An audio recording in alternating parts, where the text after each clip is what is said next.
នៅក្នុងមេរៀនទី1នេះយើងនឹងបង្ហាញអ្នកទាំងអស់គ្នានៅគ្រឿងផ្សំទាំងអស់ដែលយើងត្រូវការដើម្បីចម្អិននៅមុំហូបសម្លម្ជូរយួន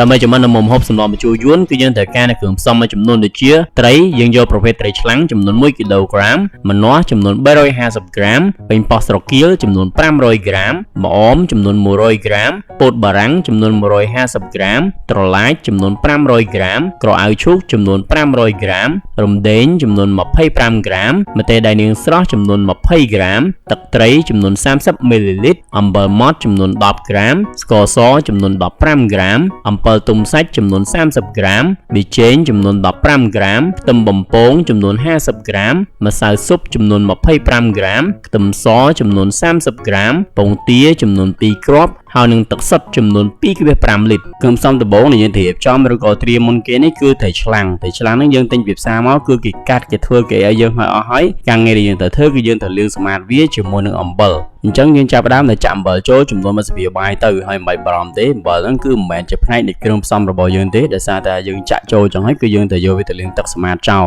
អញ្ចឹងនេះបន្ទាប់ពីចាក់អំបិលម៉ត់ចុះហើយហ្នឹងគឺយើងយកអំបិលហ្នឹងញីឲ្យសព្វជាមួយនឹងសាច់ត្រីទាំងអស់ទៅដើម្បីកាត់អំបិលរបស់វាខ្លះចឹងណាហើយបន្ទាប់ពីមើលឃើញថាញីសព្វសាច់អស់ហើយហ្នឹងយើងចាប់ផ្ដើមធ្វើការលាងសម្អាតវាតែម្ដងសម្រាប់ការលាងសម្អាតគឺយើងបើកទឹកប្រហូរហើយលាងត្រីរបស់យើងអញ្ចឹងរហូតទាល់តែមើលឃើញថាត្រីរបស់យើងហ្នឹងគឺវាកាត់បន្ថយជាតិអំបិលបានច្រើនតាមដែលធ្វើទៅបានគឺជាការស្រេចក្រោយពីរៀបចំលាងសម្អាតត្រីឆ្លាំងរួចរាល់គ្រឿងផ្សំបន្ទាប់ដែលយើងត្រូវរៀបចំឬក៏ត្រៀមដែរនេះគឺកាវឈូកហ្នឹងគឺយើងត្រូវហាន់វាប្រវែងមួយចង្អុលដៃហើយយកវាទៅត្បាល់យកទៅសៃចេញបន្ទាប់មកលាងសម្អាតវាជាការស្រេចវាបន្លែដើម្បីវាស៊ីតែកាវដល់ស៊ីអីផ្សេងបន្ទាប់ពីហាន់កាវជូរហើយអញ្ចឹងគឺយើងត្រូវយកកាវជូររបស់យើងទៅចាក់ទឹកចូលបន្តិចមកហើយដាក់អំបិលចូលបន្តិចដែរមកដើម្បីត្រាំជាមួយទឹកអំបិលហ្នឹងឲ្យកាវជូររបស់យើងហ្នឹងមានពណ៌សម្បុរល្អហើយក្នុងកំឡុងពេលនៃការត្រាំហ្នឹងគឺយើងយកចង្កឹះមកត្រូវត្បាល់យកទៅសៃរបស់វាចេញពេលយើងលើកចង្កឹះមកវាមានសូត្រឲ្យជាប់មកណាអូនឯងច្បល់ឲ្យសាបតិចមើលអំបិលវានៅមួយកន្លែងខ្លាចប្រៃកុំច្បាច់ខ្លាំងអាហ្នឹងហើយប៉ុណ្ណឹងហើយយកទៅត្រាំទៅយកទៅចាក់ទឹកចោលវិញទៅកុំឲ្យវាមានជាតិប្រៃនៅក្នុងកៅឈូកឃើញ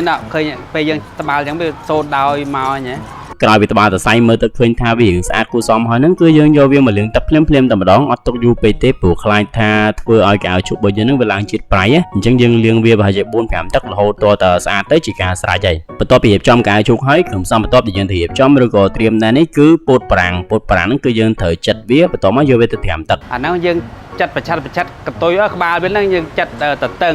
ចំណែកឯកតុយវាយើងកាត់ជា2ហ្នឹងក្រោយពេលយើងចាត់ប្រឆាត់ហ្នឹងហើយយើងចាត់ប្រឆាត់ហ្មងបាទអូខេ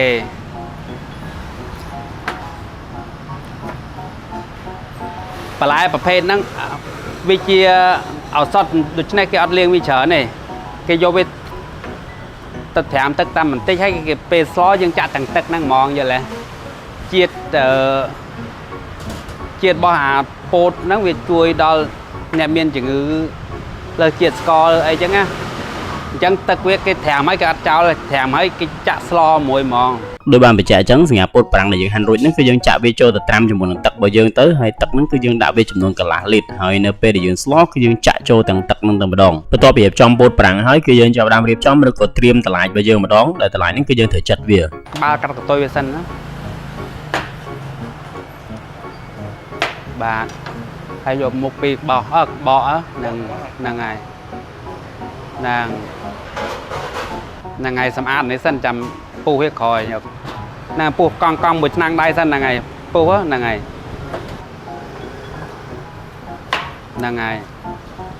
វាខ្ចីអត់ចាំបាច់យក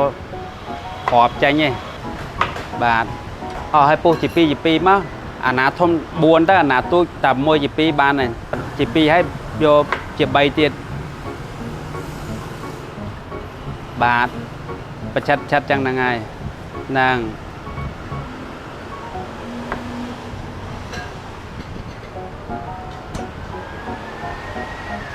សម្រាប់តឡាចបន្ទាប់ពីយើងហាន់អញ្ចឹងហើយគឺយើងគ្រាន់តែយកវាទៅលាងទឹកសម្អាតទៅជាការស្រេចហើយបន្ទាប់ពីហាន់តឡាចហើយគ្រឿងផ្សំបន្ទាប់ដែលយើងត្រូវរៀបចំឬក៏ត្រៀមដែរនេះគឺប៉េងប៉ោះហ្នឹងគឺយើងត្រូវហាន់វាដូចគ្នា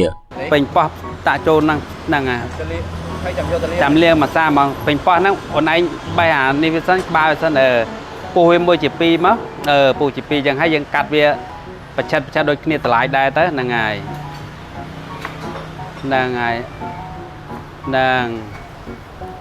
ចឹងសម្រាប់ពេញប៉បផ្សេងទៀតនៅសេសសហ្នឹងគឺយើងបន្តហាន់វានៅក្នុងទម្រង់ដូចគ្នាអញ្ចឹងហាន់វារហូតតអស់ទៅហើយបន្តមកយកវាទៅលាងទឹកសម្អាតដោយតម្លៃដីដែរទៅជាការស្រេចក្រោយរៀបចំចិត្តពេញប៉ោះរួចគ្រឿងផ្សំបន្ទាប់ដែលយើងត្រូវរៀបចំឬក៏ត្រៀមដែរនេះគឺម្នាស់ហ្នឹងគឺយើងត្រូវចាត់វាអូខេម្នាស់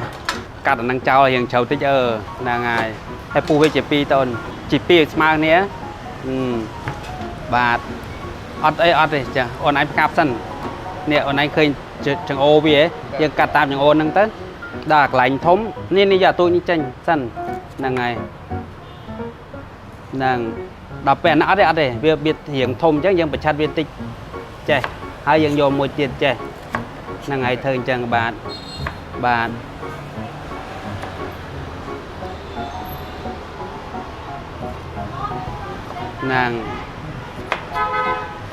្នឹង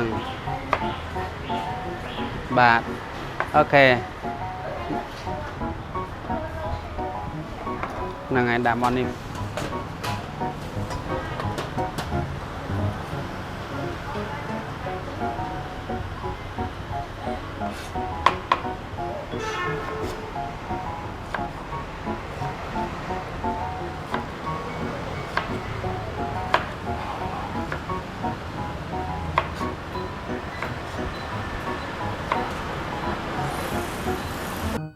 បន្ទាប់ពីរៀបចំហាន់ម្នាស់ហើយគ្រឿងផ្សំបន្ទាប់ដែលយើងត្រូវរៀបចំឬក៏ត្រៀមដែរនេះគឺម្អមហ្នឹងក៏យើងត្រូវហាន់វាដែរតែម្អមគាត់ហាន់ហើយដល់ម្អមថ្នាំងដៃមួយថ្នាំងដៃស្មើគ្នាហ្មងកាត់វាជា2មកហើយយកតបលើគ្នាមកហ្នឹងហើយយកវាមកគួបជុំគុំគ្នាទៅតិចទៀតអត់ចំមកក្រោមតិចទៀតហ្នឹងប៉ុណ្ណឹងបាទស្មើគ្នាទៅអត់ស្មើគ្នាហ្នឹងបាទ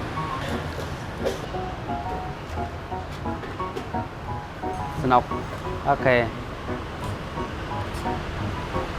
ហ្នឹង ក្រោយពីហាន់ម្អមរួចគ្រឿងផ្សំបន្ទាប់ដែលយើងត្រូវរៀបចំឬក៏ត្រៀមដែរនេះគឺរំដេងហ្នឹងគឺមិនបាច់ចាំបាច់ចាត់សបកចាត់អីវាចេញទេគ្រាន់តែលាងទឹកឲ្យស្អាតមកបន្ទាប់មកចាត់វាជាបន្ទះបែបនេះជាការស្រេចបន្ទាប់ពីហាន់រំដេងហើយគ្រឿងផ្សំបន្ទាប់ដែលយើងត្រូវរៀបចំឬក៏ត្រៀមដែរនេះគឺម្ទេសដែលនឹងស្រស់ហ្នឹងគឺយើងត្រូវវាយវាឲ្យបែកម្ទេសហ្នឹងវាយម្ដងមកគ្រាប់អូនបាយអូនអូខេចឹងប៉ុណ្ណឹងប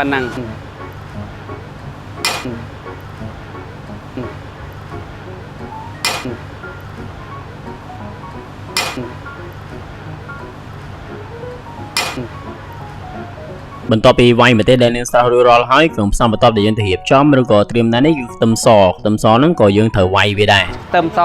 វាយបាយដូចគ្នាចឹងដែរប៉ុណ្ណឹងបាទហ្នឹងអូខេបានហើយតោះ3មុខហ្នឹងត្រូវទៅបងមុនក្រោយពីវាយខ្ទឹមរួចហើយគ្រឿងផ្សំបន្ទាប់នឹងចុងក្រោយគេដែលយើងត្រូវរៀបចំឬក៏ត្រៀមដែរនេះគឺជាប្រភេទគ្រឿងទេសនិងគ្រឿងផ្សំផ្សេងៗទៀតដែលរួមមានទឹកត្រីអំបិលម៉ត់ស្ករស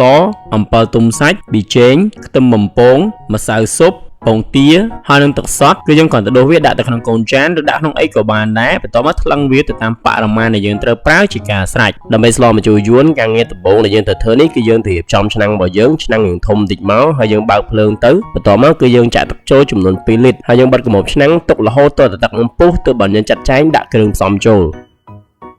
បន្ទាប់ពីដាំទឹកបានមកសន្ទុះក្រោយមកយើងឃើញថាឥឡូវនេះទឹករបស់យើងគឺពុះហើយអញ្ចឹងគឺយើងអាចចាប់ផ្ដើមបងគ្រឿងផ្សំទៅតាមដំណាក់កាលរបស់វាបានហើយបើកុំប់ឆ្នាំងអត់ពុះហើយណាថ្ងៃបងគ្រឿង3មុខហ្នឹងចូលមុនណាថ្ងៃហ្នឹងបងចូល3មុខហ្នឹងអូនមកដេងខ្ទឹមសម្ទេសហ្នឹងជំនួយឲ្យម្ហូបឆ្ងាញ់អត់មានបញ្ហាទេហើយបន្ទាប់មកអំពិលទុំហើយបានត្រូវដាក់អំពិលទុំមុនដើម្បីកុំឲ្យបន្លែយើងដែលយើងស្លហ្នឹងវាខ្មៅយល់ទេអញ្ចឹងទៅយើងដាក់អំពិលទុំចូលអំបិលប៊ីចេងស្ករបងតាមនោះអូនហ្នឹងហើយអូខេយើងងាកមកយកបន្លែដែលវារឹងជាងគេគឺតឡាចរឹងជាងគេយើងត្រូវដាក់តឡាចមុនចាក់ទៀតពលលោកទៀតហ្នឹងហើយអូនឯងគ្របវាចាំបន្តិចសិនគ្របតឡាចឲ្យវាងុំហើយឲ្យវាផុយបន្តិច bán nó dùm bao năng lớn bong thầy trồ đồ huyết đã ở nè bà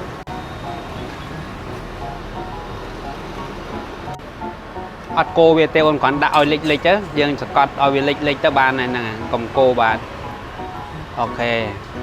phần năng bàn ọt thấy ôn đâu nghiệm oi về pùm xa sân pùm xa tiết bản những bong khường pôn đi trồ thực thấy nó đấy bong trồ bà ở đây mới thấy oi lịch sọc mà nè ôn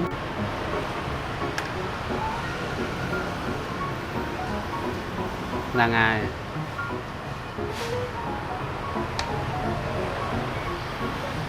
bạn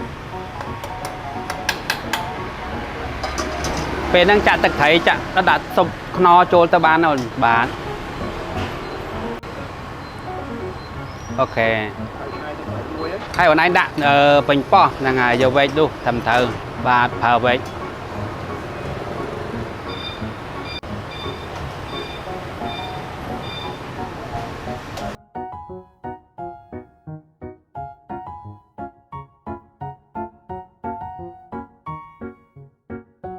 bà ẩn rồi hai dương nè bột bà đáng dương tức nó dương đôi chạ cháu cái chạ vô mà slo đầm bay phải giáo đau sau của phía với na bà cái nhất cây bên miền lại vậy là ngày បន្ទាប់ចាក់ម្នាស់ដែលយើងចិតរួចចំនួន 350 ក្រាមនឹងចូលទៅក្នុងឆ្នាំងដែរទៅបន្ទាប់មកប្រើវែករបស់យើងសកត់ម្នាស់ហ្នឹងឲ្យលិចចូលក្នុងទឹកហើយទុករហូតទាល់តែវាពុះក្នុងកំឡុងពេលនៃការរងចាំសម្លរបស់យើងពុះហ្នឹងគឺយើងឆ្លៀតទៅគោះពងទាទាំងពីរគ្រាប់របស់យើងហ្នឹងគោះវាដាក់ចានឲ្យហើយអញ្ចឹងមកបន្ទាប់មកគឺយើងចាប់ផ្ដើមក្លុកវាឲ្យវាបែកចូលគ្នាឲ្យសព្វអញ្ចឹងមកហើយយើងត្រៀមទុកដើម្បីចាក់ចូលក្នុងសម្លរបស់យើង ត្រឡប់មកស្លរបស់យើងវិញបន្ទាប់ពីស្ងោរមកសន្ទុះទៅយើងឃើញថាឥឡូវហ្នឹងស្លរបស់យើងគឺពុះហើយក៏ប៉ុន្តែដោយសារតែបន្លែតឡាច់របស់យើងហ្នឹងវាអត់ទាន់ផុយល្អអញ្ចឹងយើងនឹងបិទគម្របហើយបន្តស្ងោររករងាស់វាមួយសន្ទុះធំទៀតរហូតដល់តែត្រឡាច់ជាមួយនឹងបន្លែផ្សេងៗទៀតរបស់យើងហ្នឹងឆ្អិនល្អទើបបានយើងចាប់ផ្ដើមចាក់ក្រាវឈូករបស់យើងចូល បន្ទាប់ពីរយៈពេលមួយសន្ទុះក្រោយមកយើងឃើញថាសម្លរបស់យើងហ្នឹងគឺពុះម្ដងទៀតហើយបន្លែរបស់យើងហ្នឹងក៏ឆ្អិនល្អដែរបន្ថយភ្លើងអូនបន្ថយភ្លើងពេលហ្នឹងបន្ថយភ្លើងបានណាហ្នឹងប៉ុណ្ណឹងចាន់ហើយអូនឯងចាក់កៅឈូកចូលបានណាហ្នឹងហើយកូរឲ្យវាធ្លាក់ចូលទៅក្រោមអស់ដើម្បីឲ្យវាឆ្អិនល្អថ្នមអូនហ្នឹងហើយខ្លាចបែកត្រីអស់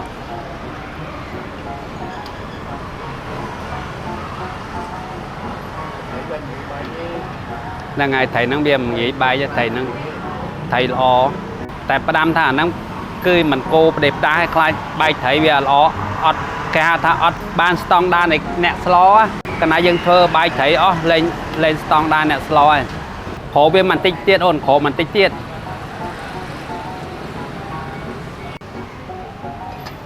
ហ្នឹងហើយ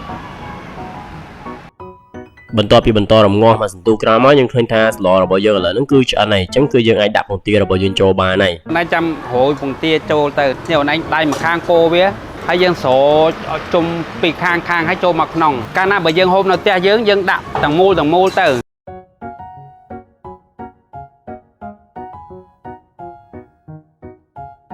បន្ទាប់ពីរោយពងទាអញ្ចឹងហើយយើងមិនបាច់កូរអីទេគឺយើងបន្តរោយម្អមដែលយើងហាន់រួចហ្នឹងរោយវាចូលដែរទៅហើយបន្តមកទៀតនឹងជាជំហានចុងក្រោយគេផងដែរហ្នឹងគឺយើងគ្រាន់តែរោយខ្ទឹមលីងរបស់យើងចូលមកហើយដូចមុនអញ្ចឹងគឺយើងមិនបាច់ចាំបាច់កូរវាទេទុកវាអញ្ចឹងហើយយើងបន្តបើកភ្លើងរហូតដល់សម្លរបស់យើងពុះអញ្ចឹងឲ្យវាពុះកញ្ជ្រោលបែបនេះប្រហែលជា 50 វិនាទីទៅគឺយើងអាចបិទភ្លើងហើយចាប់ផ្ដើមបិទគម្របជាការស្រេច